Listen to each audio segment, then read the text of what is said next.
Well, one of the platinum stocks that you'd like to be invested in is Royal Bafokeng, which reported a 33% increase in interim headline earnings per share when all around them are collapsing.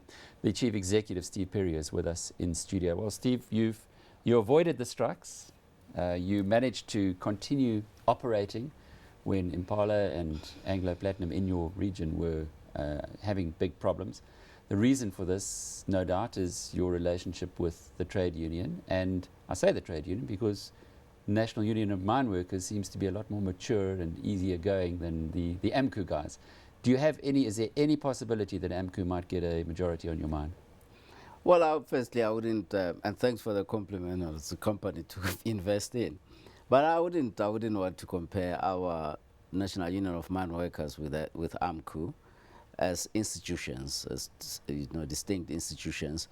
But certainly, I would compare our branch leadership, that is National Union of Mine Workers leadership at the mine, with possibly other leaderships that you find in other operations. And I need to give credit to the quality of the leadership that we're having in My question is more important from an investor's perspective. Is there any risk that AMCU can take over the control of the labor at your mine? Well, I wouldn't say there is no chance of that. I wouldn't call it a risk. Because we practice freedom of association, and we allow any union that can prove that it has got a following and has reached the recognition threshold to come in and organize within our mine. But and that's it. It's a constitutional dispensation in this country, because we'll be falling foul of the law if we were to say no. However, with the strong leadership that we are seeing at our mine, consistently so, and servicing their members, because the strength of a union is how they service their members and look at their interests and address them. It's going to be quite a high toll for them to do so. Steve, back to Steve Phiri now. The two big issues here, I guess, that we have to concentrate on. One is employee relations, and the old Impala Platinum learnt this to their cost. Then they had Steve Kearney fixing things, and then Steve Kearney left and went back to problem times. You invest a lot of time and energy and effort in making sure that your employees are happy. A lot of time. I do it personally, but I also take my exco along. Even last week, I spent the whole day, Friday, at the mine, talking to various levels of workers. What do they want to know from you? You know, at times, simple things that the CEO is present speaking to us and say, how's life going? It makes them really, really appreciate and feel grateful, because some of them had never seen a CEO with their naked eyes. And some of them would ask, we didn't think this company has got a CEO.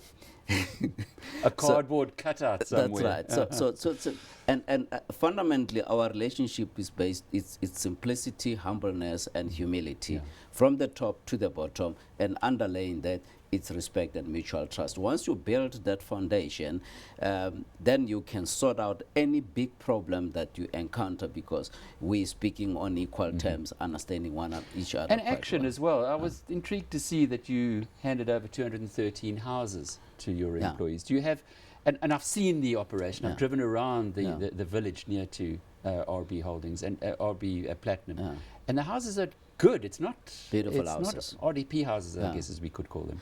They were, and the plan, the site, the plan, the designs were chosen by the workers themselves. Obviously, there was a lot of interaction to say, guys, lower the cost a little bit there and there. They said, we want decent housing. We want an investment for our members, so that post their employment with RBPLAT, they can trade this asset. It's an investment for them. We've said it before, you are leading the way in the employee relations there, Steve, and congratulations on that. Thanks, where you're not leading the way, though, is this tax issue with SARS. We talk about it every time we meet. There's a lot at stake here, 437 million. Any closer to resolution? No, we're nowhere closer to resolution. The circumstances still remain the same. We still have confidence of the probabilities of success in the matter. We have engaged the legal team led by the senior counsel. We still speak in two SARS. On the other hand, we have applied for suspension of payment post the resolution of the issue, and we have filed an objection. That's the status at this stage. Steve Phiri is the chief executive of Royal Bafokeng Platinum, the stock that right at the top of the program you would have heard Piet Viljoen saying he owns and he's holding.